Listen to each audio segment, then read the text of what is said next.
Hello kiddos, malapit na mag-2025 pero syempre magpapasko at New Year muna. At habang naghihintay tayo sa December content natin, manonood muna tayo ng compilation ng Gagamba Part 5 and 6. Maraming salamat nga pala at naka 15 subscriber na tayo. Salamat sa suporta nyo. Hayaan nyo mag-upload pa ako ng mga bago. But for now, nood muna tayo nito. Salamat!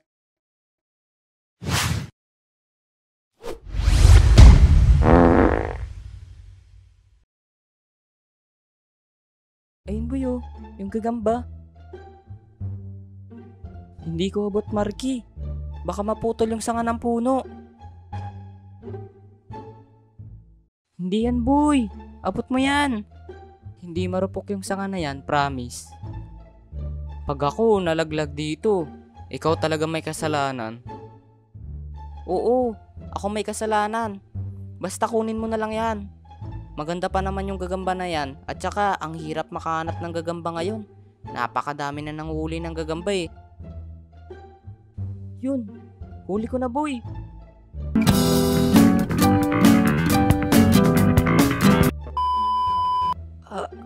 Aray ko po. Ang sakit boy, ang sakit. Tinan mo, ang sakit ng likod ko. Okay lang yan boy. Nakuha mo ba? Eto oh, nasa kamay ko. Tara boy, tayo. Narinig ko na si Ate Kapining. Tayo mo ko Marky. Dali.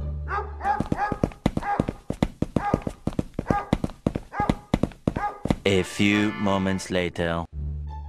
Ay, buntik na tayo dun. Ang sakit pa rin ang likod ko. Paebal naman yung mga aso na yun. Bigla naman tayong ginabol. Nakita ko mayroon pang isang gagambay. Sayang. Okay lang yun. Nakakuha ka naman ng isang gagambay. Tingnan mo. Ang ganda ng nahuli mo. Tala. Lah, o nga no. Ang laki pala. Oy, mga boy. Ano nangyari sa inyo? Ba't pawis na pawis kayo? Hinabol kami dalawa ni Marky ng aso eh. Eh, ba't naman kasi kayo hinabol ng aso? Pumasok kasi kami sa bahay ni Ate Kapining eh. Kaya hinabol kami ng aso. Oo, tama. Nangunguha kami ng ng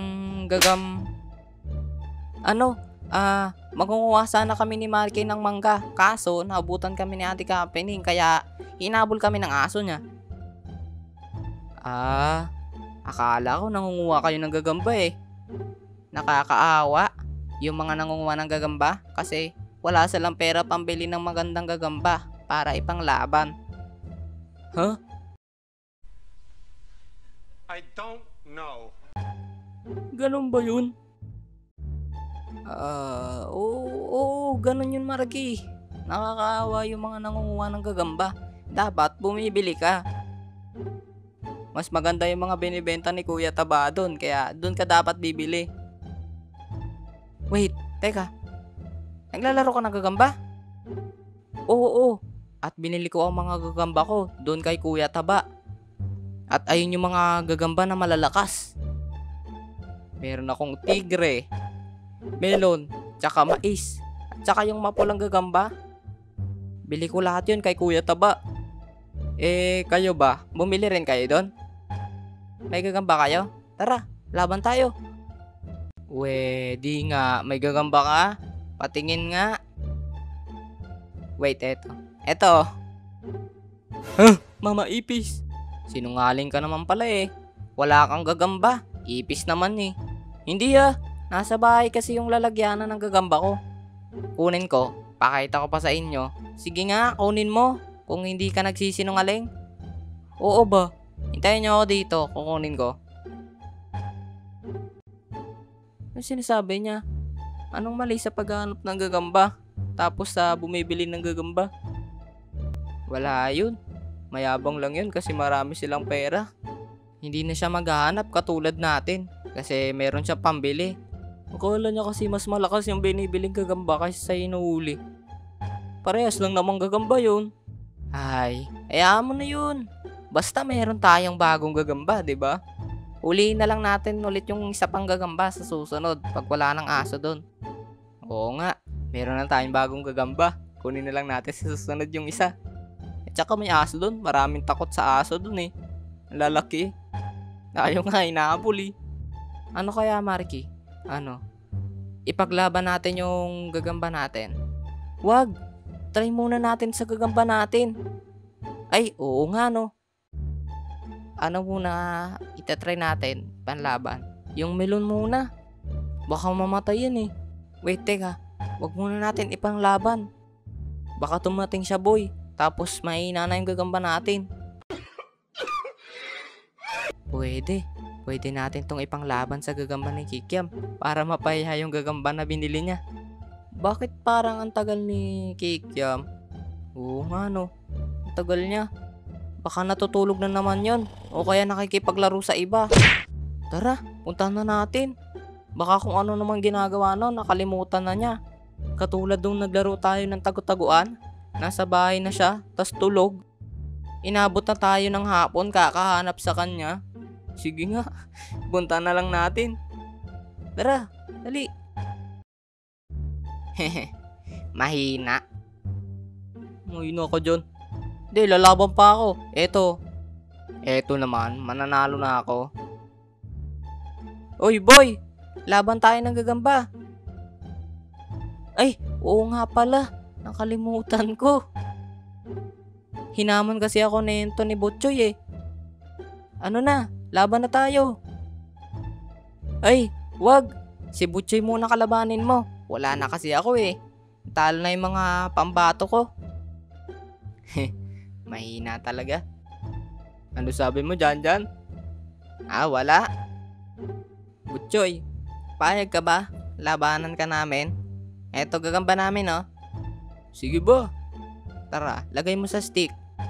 Marky, yung pambato natin, labas mo na. Teka, ba't yan? Kala ko ba yun? Hindi, ito pala yung palalaban namin. Sigurado na kayo yan na. Wala nang paano Bawal na magpalit. Ito akin. Tahala. Yung akin tigre oh. Malakas to. Mamamatay ang tala na gagamba nyo. It was at this moment that he knew. He f***ed up. Tignan natin. Binalutan. Ayun, kinagat. Nakatisan. Wala, talo na yan. Nababalutan na yan eh. Wala to. Lugi ako. Ang laki niyan eh. Tingnan mo sa akin. Payatot. Wala naman yan sa laki eh. Wait, teka Butchoy. Tigre ba yan? Parang mali ka ata na nakuha eh. Melon yan eh. Ay, oo nga no. Melon pala yan.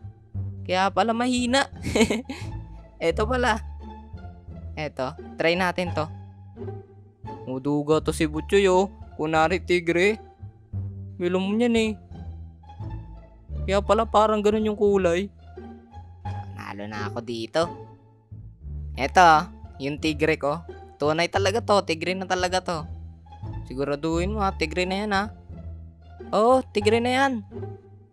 Lagay mo na sa stick. 1, 2, 3. Lagay mo na sa stick. Ang bilis ng tala. Ang gara eh, nagtatae. Di yan nagtatae. Nagkakalat lang ang sapot.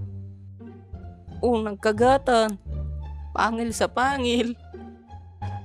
Yun, nalaglag. Talo ka na, Butchoy.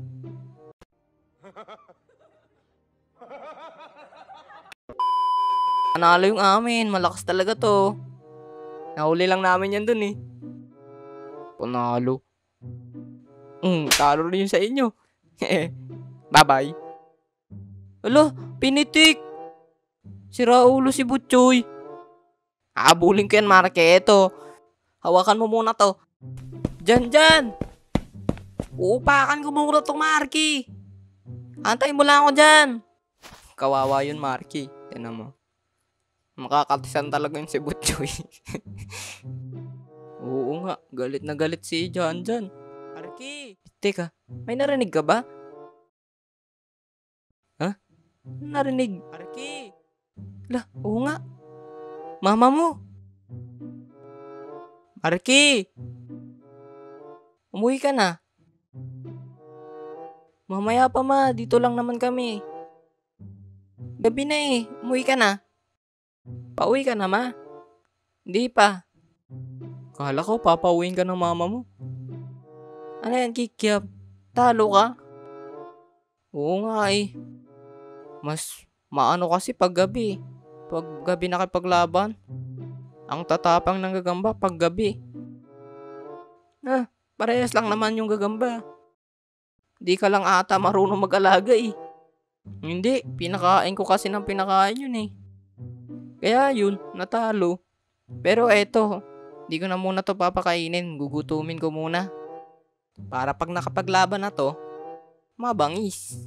Gutom na gutom, papatay niya talaga yung kalaban niya. Galing na strategy na yan ah. Hindi yung strategy. Technique ko yun. Ganun rin naman yun eh. Sige, uwi na ako. Baka magalit pa si mama. Baka ma-high blood yun, paluin na naman ako.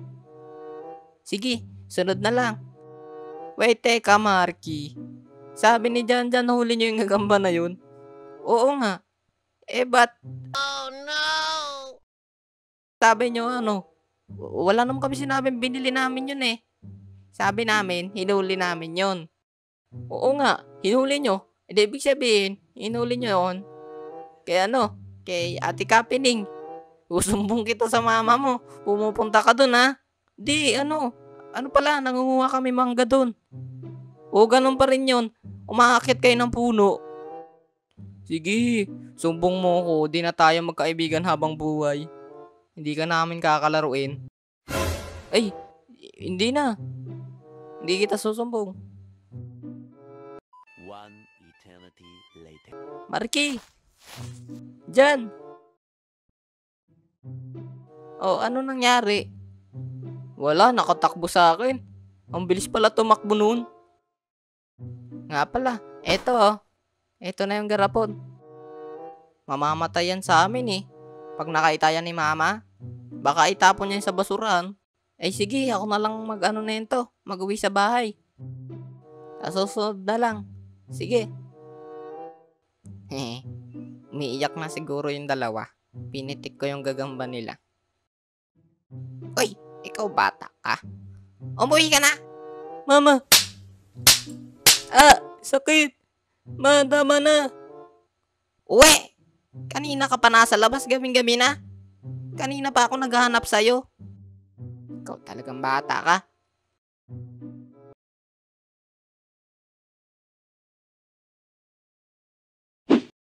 Mahilig ako sa gagamba dati, pero hindi sa gagamba na napakalaki, kasing laki na ng kamay ko. Kaya kakwento ko ngayon ang gagamba sa CR.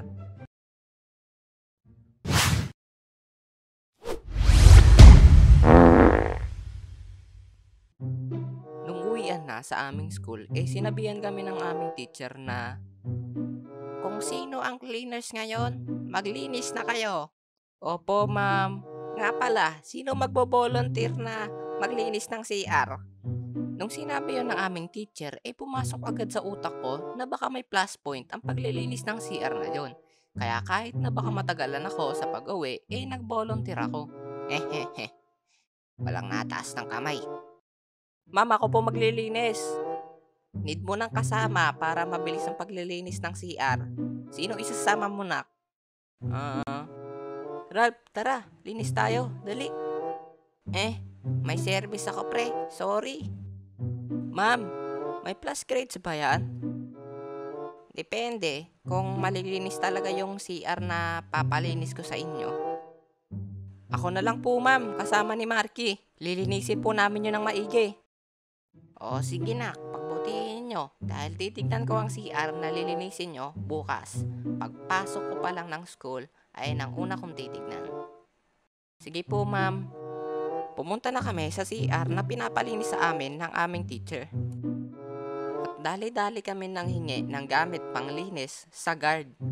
Dahil wala yung janitor ng school kasi may sakit daw. Kaya pala need ng volunteer para maglinis ng CR. Binigyan kami ng guide ng mga gamit panglinis. Ito yung mop, balde, tabo at sabon panglinis ng maduming CR. Ayusin nyo paglilinis ng CR ha. Opo kuya, salamat po dito. Ay, ano ba kayo? Wala yun. bilisan nyo lang dyan maglinis ng CR, kay baka abutan kayo ng hapon. Sige po, pumunta na kami kung saan kami maglilinis ng CR. At hindi naman kami naligaw kahit malaki ang school namin. Dahil itinuro ng teacher namin kung saan ang CR na lilinisin namin bago siya umalis ng school. Oh, mga anak, doon ang lilinisin nyo na CR. Na, huwag kayong magtatagal. Baka hanapin kayo ng magulang nyo. Diretso na kayo sa bahay pagkatapos nyan. Opo, ma'am. Ito na ata yung lilinisin natin. Tara, Marky. 1, 2, 3. Tatlo lang pala eh. Ano kaya dito yung barado? Ang baho, Marky. Ako na maglilinis dito. Dito muna ako. Tsaka na muna yung isa. Pagkatapos ka dito. Tulungan tayo dun sa isa. Oo.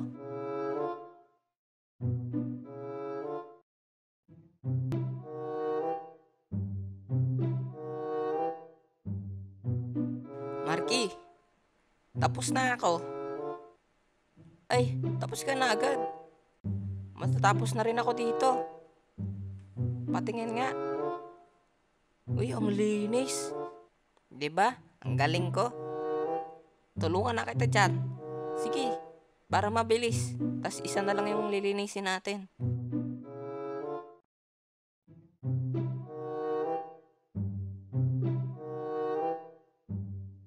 Yun, tapos na rin tayo. Yung isa na lang.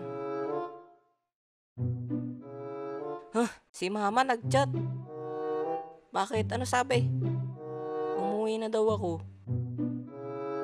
Ay, ang gahara naman. Iiwan mo ako dito. Uy, hindi kita iiwan. Isa na lang naman lilinisin natin na CR eh. Sige, tara. Buksan mo na. Mas mabaho. Okay lang yan. Hala, ang laki. Anong nakita mong malaki dyan? May malaking tae ba dyan? Hindi. Tinan mo. Ang laki. Alis na ako, Marky. Pinapauwi na rin ako ni mama eh. Ikaw na bahala. Shane, huwag mo ko iwan. Bye. Lah, anong gagawin ko dito? May gagamba sa pader. Ang laki. Kasing laki na ata to ng palad ko. Matatapos na sana ako maglinis, kaso may gagamba na malaki doon sa huli kong lilinisan. Kaya ang nangyari, alis.